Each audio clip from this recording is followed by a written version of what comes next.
Hello, my name is Mason Kewen, and I'm going to walk you through a brief tutorial of the Next Generation Science Standards, or our new Iowa Science Standards, and the ASSIST approach. And hopefully in this short video I can show you how the ASSIST approach aligns with the standards and some ways that can help you implement the ASSIST approach in your classroom. So I want to start out, I want to talk about the basic shift in philosophy with both the NGSS standards and the ASSIST approach. Traditional instruction in science a lot of times kind of flowed this way, where teachers would introduce vocabulary, front load the content, so they might go through a list of vocabulary words in the unit, read a chapter out of the science book or whatever resource you had, and then they would go to an investigation. A lot of times that investigation would be controlled. It would be possibly a teacher demonstration. The question would be predetermined. The steps of the investigation would be predetermined. And after the investigation was over, the teacher would basically tell the students why they got the results they did, or possibly why they didn't get the results they did. But really it's a giant teacher verification activity where the teacher tells the kids the vocabulary, shows them an investigation, and then basically says, see, I told you this is how it was going to end this way. And some of the issues with that, both from the NGSS viewpoint and just from a cognitive science viewpoint, is a lot of times this vocabulary is very challenging for students. And when you introduce the vocabulary to the students, and it's much above their reading capability, they shut off and they just kind of view that, you know, this is going to be too challenging for me. Even if the teacher takes me through this, I don't understand this. I can't connect to this vocabulary. I can't connect to this reading. So even though you might have kind of a fun hands-on activity here, you've already lost them at this point. Okay, and there's also, getting to the NGSS, the science and engineering practices dictate that students make observations and raise questions and are involved in the planning process, and that's just kind of void here with this kind of traditional approach. So if I could do just a really basic description of kind of what the NGSS suggests and what we promote in the ASSIST approach, is you would start out allowing students to explore phenomena. If you've been to any training on the NGSS that the state has provided, they talk a lot about phenomena. That can be anything. It could be maybe you set up some station and kids are just playing with materials. Maybe it's a video, maybe it's a GIF, maybe it's a picture. Could even be just posing a question to them. But the big part of it is just allowing kids to use their observations and their schema and their background knowledge and just, you know, think of questions that they're interested in. We call this the initial engagement activity in the ASSIST approach. But the goal of that is really to establish big ideas and big questions and just kind of start as an anchor to get your kids' ideas flowing. Then from this, kids are going to pose questions and design the investigation. So you'll have to talk to some of the teachers who came to the training this summer, but we have some ideas in mind that the kids could investigate. But you always want to give them the option of raising some questions that they're interested in. You know, as the teacher, you might have to tweak it a little bit and say, you know, well, we only have these materials here, so what question could you come up with these materials? Or, hey kids, what do you think of this idea? And you might have to interject a little bit. But if you have a well-designed phenomena exploration or initial engagement activity, typically you can get in the same ballpark of some questions that you might predetermine when you're making your unit plans. So also, this part's pretty critical, asking the kids to help design the investigation. So just asking them, you know, like, is this a fair test? You know, can you, what is the thing we're going to control and what are the things that we're going to investigate? So letting them be involved with that process is critical. Then, after you run the test and you collect some data, allow students to negotiate their understanding. And really the teacher takes a very facilitative role here, where they're not picking winners and losers, not telling, yes, you're right, you're wrong, just basically asking kids, where's your evidence behind this? Why do you support this idea? Does anybody support a different idea? Well, if you support a different idea, where's your evidence? And finally you'll get to a point where they're going to need more information to determine who's correct. And that's when you introduce the vocabulary and you go to the book or whatever resource you have. We call it checking with the experts in the assist approach. So if you go back to that first slide, you can see that content and the vocabulary was here at the beginning, and in the NGSS/assist approach, you're doing that later after the kids have been through this whole process. And the purpose of that is, now that they've had some experience, they've just developed these questions, they've tested, they've looked at the data. Now, maybe they were using their own language at this point, even when they were negotiating, but now when you can introduce the official vocabulary, they have something they can connect it to. So maybe you did an investigation where two marbles hit each other and you watch them roll backwards, and the kids use language like they smashed together and rolled. And okay, and then there's actually a science word for that. It's called transfer. The big marble transferred energy to the other one. So that's where the kids now have something they can connect to. All right, so let's just briefly talk about the next generation science standards. And one of the things that makes them different is it's not just content. If you've looked at them at all, there's discussion on three-dimensional learning.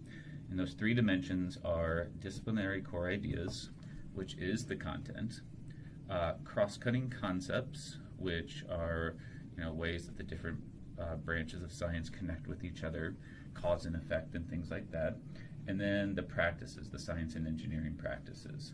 And I'm going to go to the standard here.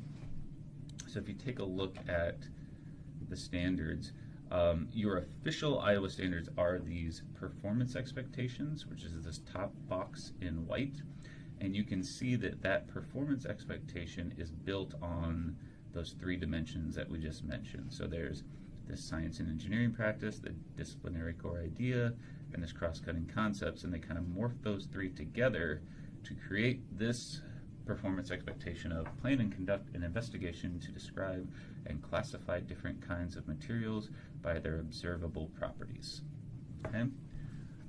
And one of the things that's we feel is really great about the NGSS is it's not just saying, hey, you have to cover this content. It's saying the student should be involved in doing these science and engineering practices. So this is, what this, it says right here, students who demonstrate understanding can plan and conduct an investigation.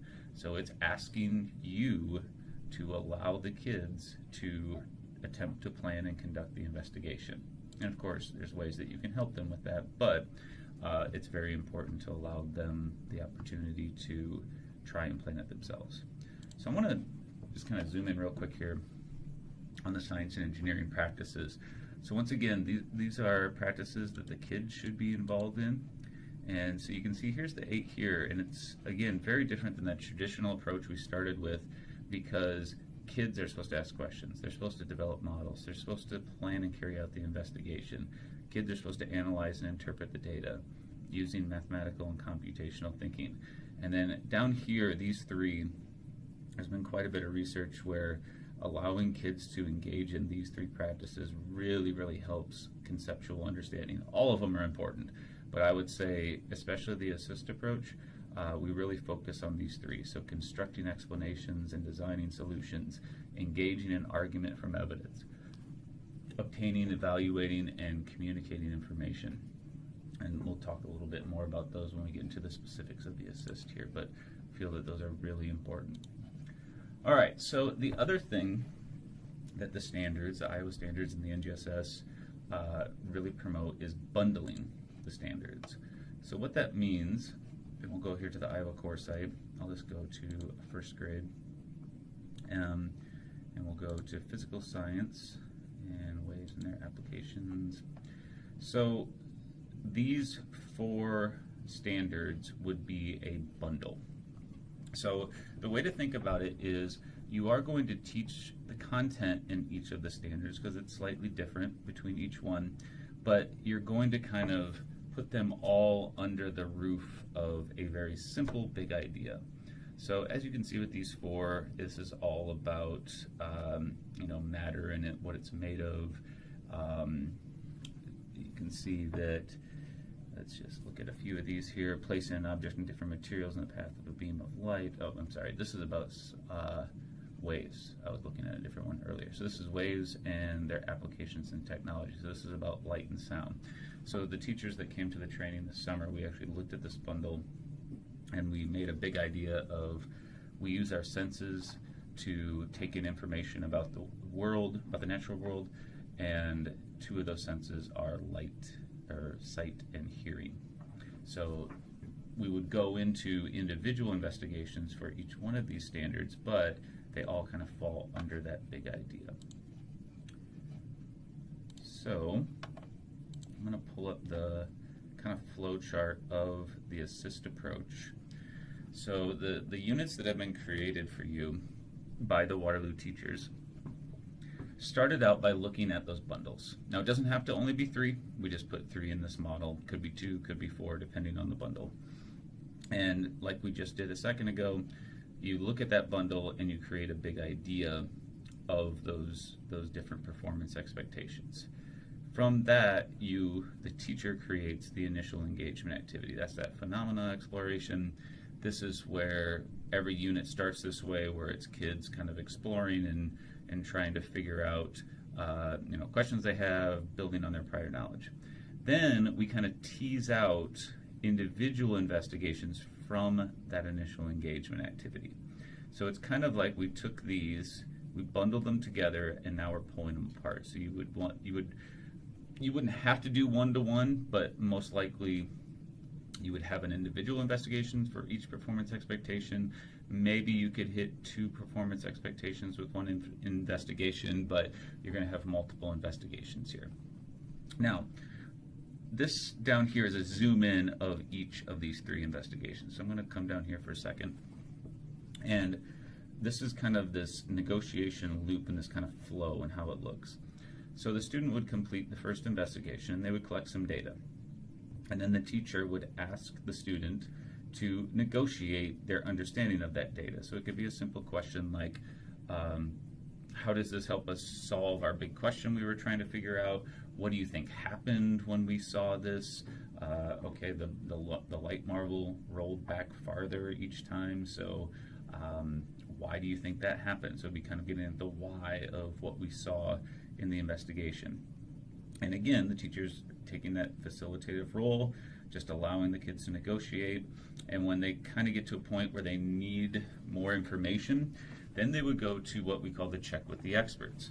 Now, we're working on, and that's one of the goals of the school year, is to align the content with your standards and with your Lucy Calkins writing, because this would be, I understand that you don't have unlimited time for science in your day. And I was a former elementary teacher for 15 years before I came to UNI, so I understand in an elementary day, literacy and math kind of rule the roost.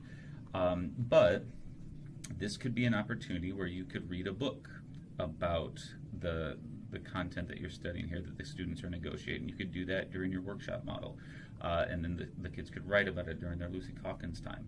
And we're not asking you to completely redo everything. We're just saying those opportunities when they arise, like maybe this is just one day where you read about it, and then during your science time, you have a second negotiation where you're asking the kids if their ideas aligned with what was in the book, okay? Or there would be an opportunity to write here. That could be one day during your Lucy Calkins time. That might go into a couple days, but it's not like we're saying you have to scrap everything you're doing. Just when those opportunities for cross-writing across the curriculum show themselves, take advantage of them. Another thing here, we would have, after they did that initial negotiation, we would ask the students to write, and you're going to get some thinking logs that would show this would be an opportunity for them to write. With the young kids, this might just be drawing. It might be them just drawing a picture of what they think is going on in the investigation. And then older kids, first grade, second grade, you might ask them to write a couple sentences, but drawing is also good for those kiddos. But then when you go to the check with the experts, you're going to introduce vocabulary at that point. So now you can take that vocabulary and you can go back to their writing and say, okay, so let's say the word vibration came up as one of your vocabulary words, and maybe they did an experiment with a tuning fork. You could say, okay, you see those little wiggly lines? Let's label that as vibration now. So now they're going back here, they're writing vibration, they're writing what vibration means, and again, like we talked about earlier, they had a connection because they did an investigation, they negotiated, they did an initial drawing, then they checked with the experts, now they're adding more, like adding more vocabulary, adding more concrete evidence and better content. Then, after all that, then they'll do the second writing, and you can see how this goes back to the big idea. You would ask the kids to write what they understand and how it connects back to the big idea. Then you would go through and do the same thing again with the second investigation, which might align with this performance expectation. But then you're also going to connect that back to the big idea, and the same thing here. And you might ask, well, why do we do that?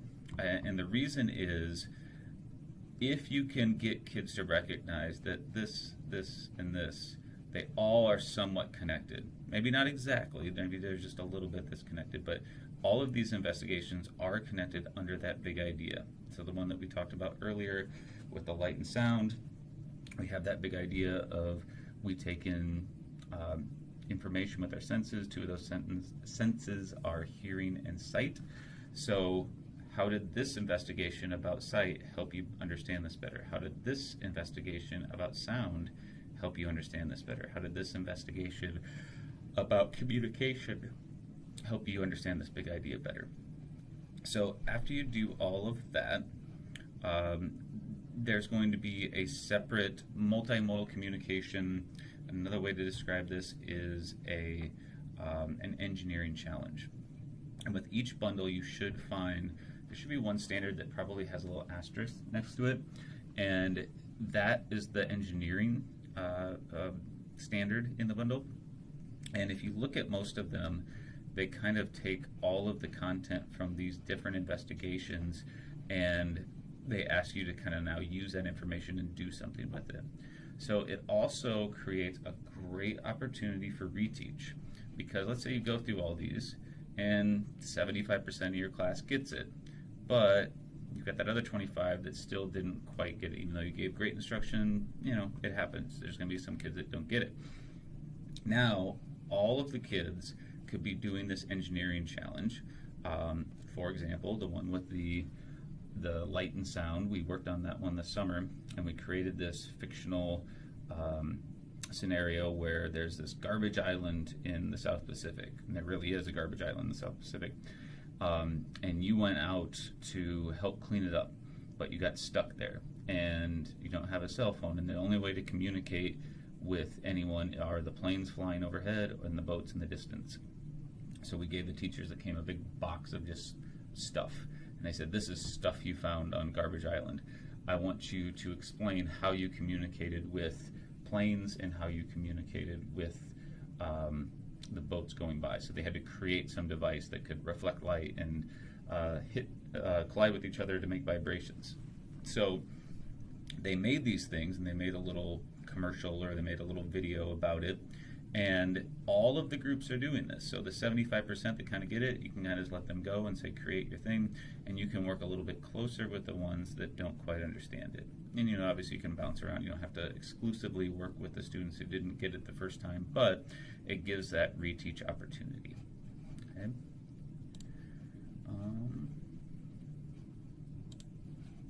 So this is what that last one looks like, kind of a general outline of the unit.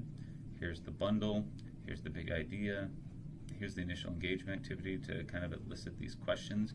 These are potential questions that kids might come up with.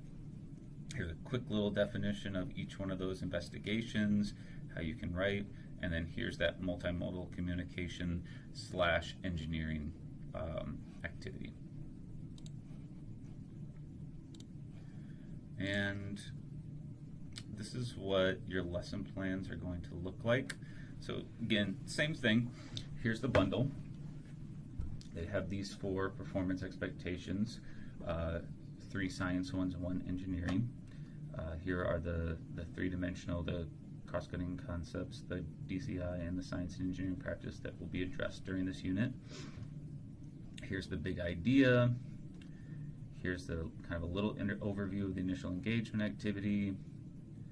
Here's some potential questions that the kids might come up with. There's our flow chart. These are the main aspects of the assist approach. And then down here, this is kind of the day-to-day of what it's going to look like. So here's a lesson plan of the initial engagement activity. So here's something that, all the aspects of that approach, and then it kind of goes through each one of those. And you can see throughout here we do have some tips on how to promote better negotiation, things like that. So that is a basic guide to the assist approach. That's definitely not enough, and we hope to continue to work with you throughout the year. Use the teachers that came to the training this summer. They had 8 days of training, and even though they're new to this, most of them, a few teachers have a little experience with it from a previous grant, but even though they're figuring it out, they have had a little bit more training on it, and just this first year, it's just giving it a shot, and we'll come back and we'll edit and we'll revise and we'll make them better for year 2. So if you have any questions, don't hesitate to contact me. Let's pull up my email is mason.qin@uni.edu. Again, don't hesitate to contact me. Talk to the teachers that have came to the training, and we'll see you throughout the school year. Best of luck.